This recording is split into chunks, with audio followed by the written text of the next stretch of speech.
Hi, I'm Kristine Porcaro, co-founder and COO of Lexington Wealth Management. And today is September 10th, and we're here at the Belmont Country Club in Belmont, Massachusetts. And we had a great client event this evening with over 50 of our clients. And here with me is Mike Tucci, my partner. Good evening, everyone. I wish you all could have been here with us. We really had what I thought was a fun, entertaining, and informative night. We were 50 to 60 of our clients, and then some other folks we work with came here tonight. We had chief economist from Schwab speaking, as well as some members from our research firm. And we thought there was unbelievable information dispensed and a great dialogue with everyone in the audience. So we're hoping we can share this with you in the comfort of your home or your car to listen in and hopefully pick up a few pointers. And hopefully we'll see you at our next event. Thank you. Take care.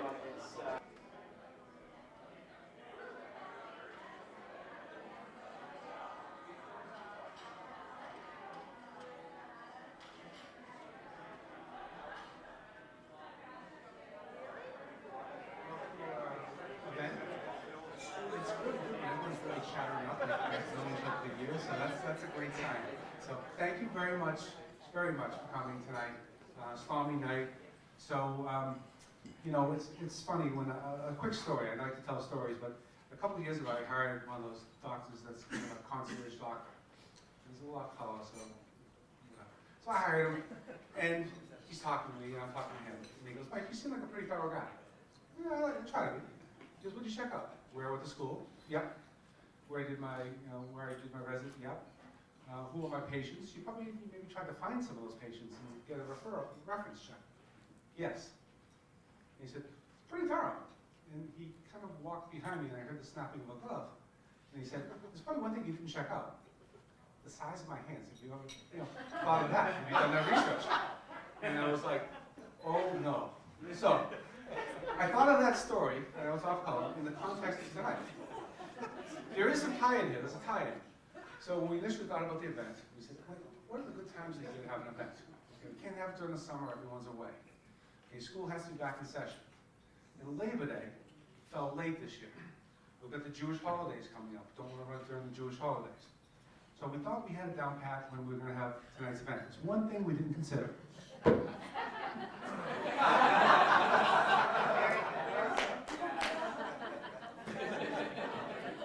Fully inflated? It isn't. As a matter of fact, it's a bit deflated. I have more control over the ball when I throw it.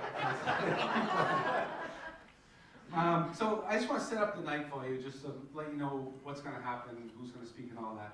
You're going to be bored with me for about 10 minutes and change. You're going to hear from my co-founder and partner, Kristine Porcaro. She's better look at me, so I think you'll enjoy that more. Then what we're going to have is Jeff Kleintop's going to come here. He's going to speak. He's a chief global economist from Charles Schwab. What I really like about him is that as good as he is, some economists are just up in the clouds when they speak. He tends to bring things down to earth and make them understandable. Usually it stops there for most events. But we've been fortunate. We're a boutique advisory firm with a really good investment committee.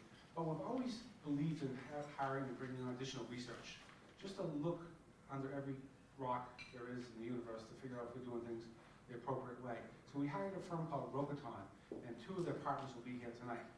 And I said, what's controversial about it, they're going to talk about their firm and how to implement asset allocation, especially in a world as crazy as today's world. Usually those two don't speak together. It's kind of like the Democrat you hear on TV, and you get to hear the opinion by itself, then you hear the Republican, and you hear them by themselves. Really, they put the two of them in a room together, right? So it's going to be an interesting exchange, right? And it's a little chancy having this exchange, but I find it really fun and interesting. And I hope you do too. And who knows? Maybe there'll be a little friendly debate back and forth. So I'm really looking forward to that part of the evening. And there'll be 15 minutes reserved for that. We should be bringing it to a close, 8:30, 8:40. After that, there's a flat screen TV out there. There'll be an open bar if anyone wants to stay and watch Pat and Pat's game. And we'll take it from there.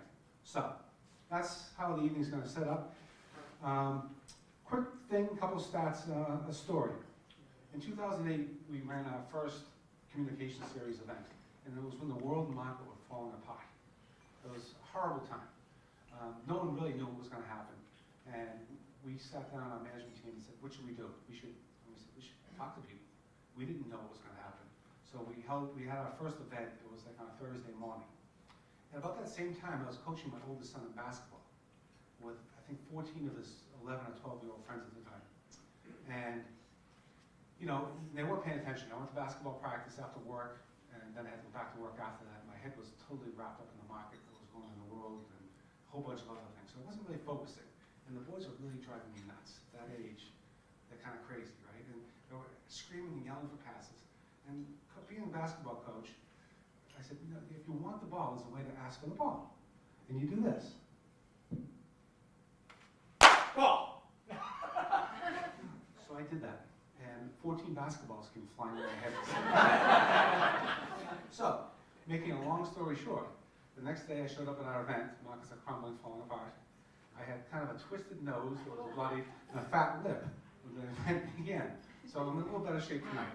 So, good story. So, real quick and dirty, Lexington back in 2008, we were about 7 people. We advised on about $150 million. We had about 180 clients. Today, we're between $600 and $700 million that we advise on. We have about 300 clients and about 15 people working for us. So we've been quite fortunate as far as that goes. One of our clients, first clients that hired us, happens to be here tonight. I'll just say Dr. Ron. And those days when he hired us, we did very little advisement. He was one of our first good-sized clients. And he said to me, Mike, I remember this, Ron, what is your genius? So I'm a guy starting a firm 15 years ago. He said, what's your genius?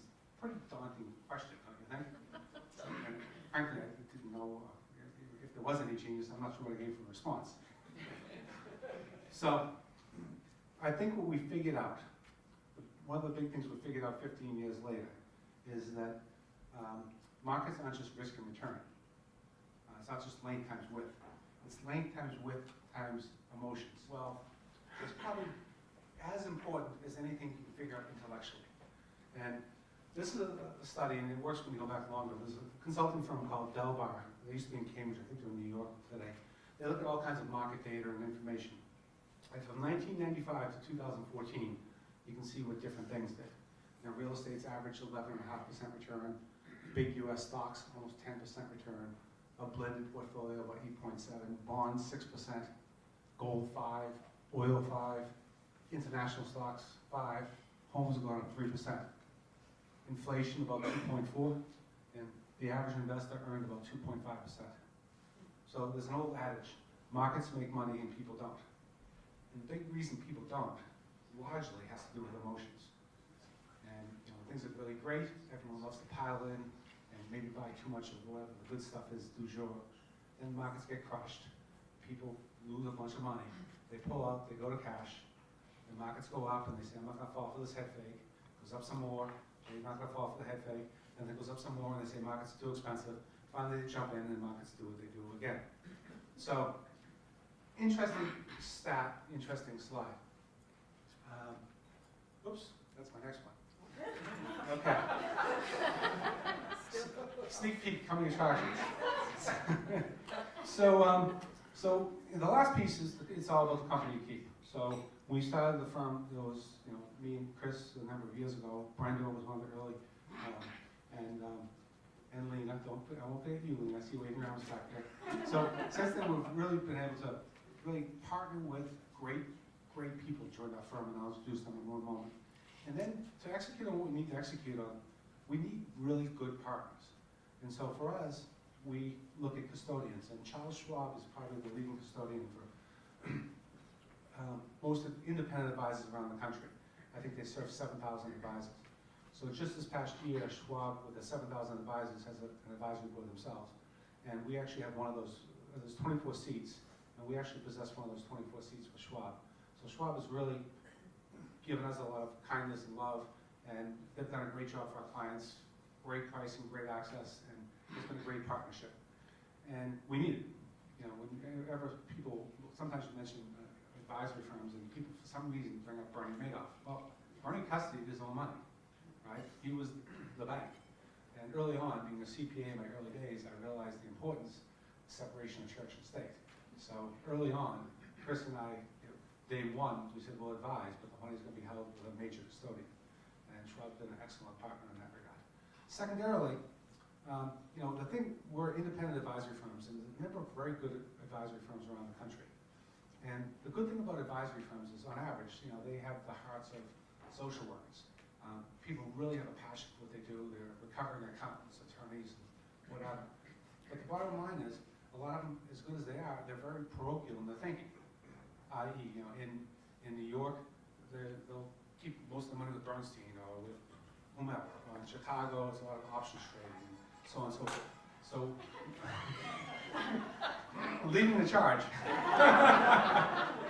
So what we figured out early on was to compete against the major Wall Street firms. We really needed an advantage, and our advantage has always been to hire the top consulting firm we can hire. And so that recent hire is Rokaton, and we're really excited to hear from them a bit tonight. So, without further ado, just for some of the folks from Lexington, I just hope could stand up. Kim Kenley, he's the chair of our investment committee. Professor Glenn Frank, director of tax strategies. You notice the part I have to read is the people who work for us. Carrie Lawyer, managing director. Professor Scott Klein. Jason Hastings, the thrower of the football. Jimmy Hastings, my advisor. We also have a family office team. Family office means usually when wealth gets above a certain point, the issues become more complex, and it's not just you and your kids you may be thinking of.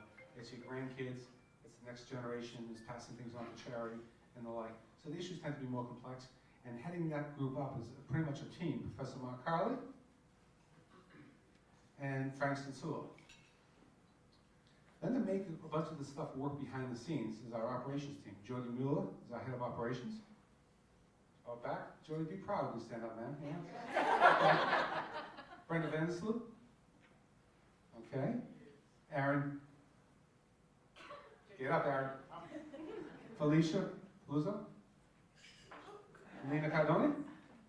Here I am, guys. Never lose Lena. Beth LePage. Beth is not here yet. She's our controller. Oh yeah, Kristine Porcaro, my co-founder. So Chris is going to spend a couple minutes just updating you on some of the things behind the scenes that really makes to make an advisory firm work besides investments. You gonna show us the pants? Not yet. Can't say next. Can you hear me? I'm not used to this. I'm usually not speaking. Mike's always speaking, so thanks for letting me do this. So, you know, you hear us talk a lot about connecting the head and the heart of wealth management. It's who we are as a firm. And at events like this, most of the time, we focus really heavily on the head, and that's the investments. And so you're going to hear a lot about that tonight from our Rokaton folks and our Schwab folks. So we're really excited about that. But behind the scenes at Lexington, there's a lot of things that go into the heart of the firm. And you know, what I say is we can add value in the investments, and we better do that. We better do that well. But if we're not taking care of our clients and thinking about all the other things that are important in their lives and what really matters, then we're not doing our job. So behind the scenes, we're doing things like we're increasing our ability to access technology, we're upgrading systems, we're able to look at our data remotely. And so why is that important to you guys? You're saying like, oh, I don't care, it doesn't matter to me, but it matters because we can serve you from anywhere, we can answer questions from anywhere, we can look at resources and connect you to people from anywhere, any place, anytime, and I think that's really important. We're also doing things like, we're writing a monthly newsletter, and we're writing about other topics of interest. We're doing work with the MIT Age Lab and the Alzheimer's Association. We're talking about things that matter to folks today in the aging population. We're working with experts in areas of accounting and lawyers, and we're focusing on understanding your tax and your legal side, but we're also really focusing on things like working with experts in the home transition space. So if you're thinking about downsizing your home or helping a parent move or make some transitions, we're working with experts that can help do that. We're working with geriatric care managers and contractors that can help do home additions. We've negotiated special preferred lending rates at Schwab, and that allows you to go out and buy your vacation home or that dream car or things like that. So we've done other things like behind the scenes, we've updated our reporting package, so we can actually deliver a report to you that is simple to read and talks about the things that you really want to talk about. And there's more work coming around that front, but you'll see things. We want to hear from you. We want to hear about what really matters. What do you want to see from us on a regular basis? We're giving you guys access to things online. We're launching a client portal in the next few months, hopefully, Jordy, right? Absolutely. And we may even launch an app. So we're not supposed to talk about that, but we may.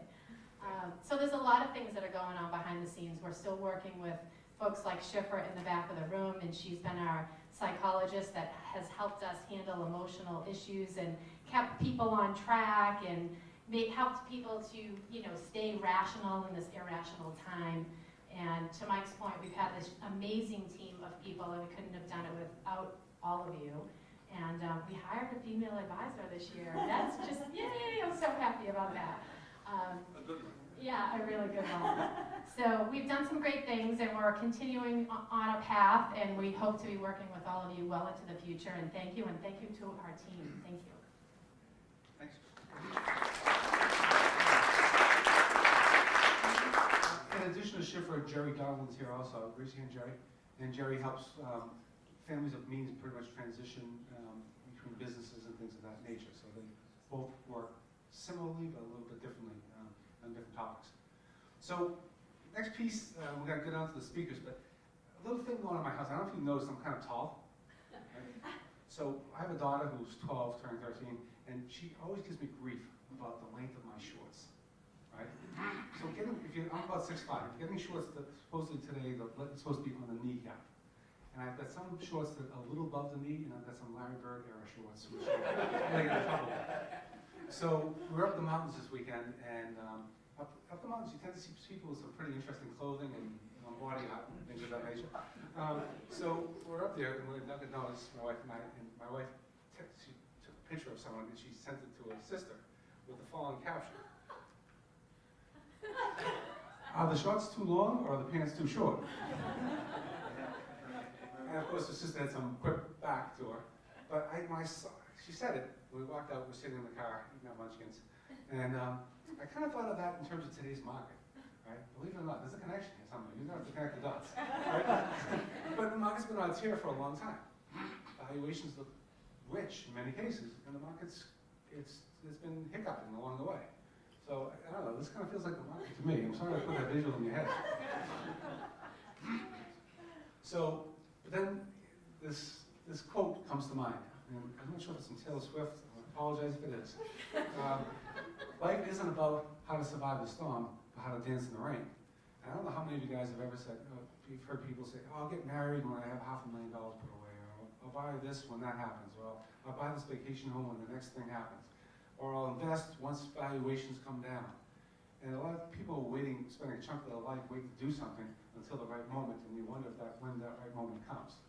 So I'll leave you with this before Jeff Contop from Schwab gets up and talks about some really important things as opposed to my slides. And this came in today's paper. Okay, she's the longest monarch, and on her landmark day, I think her quote is "Keep calm and carry on." So that's what we're going to kick the night off. We're going to keep calm, we're going to carry on, and use that with time.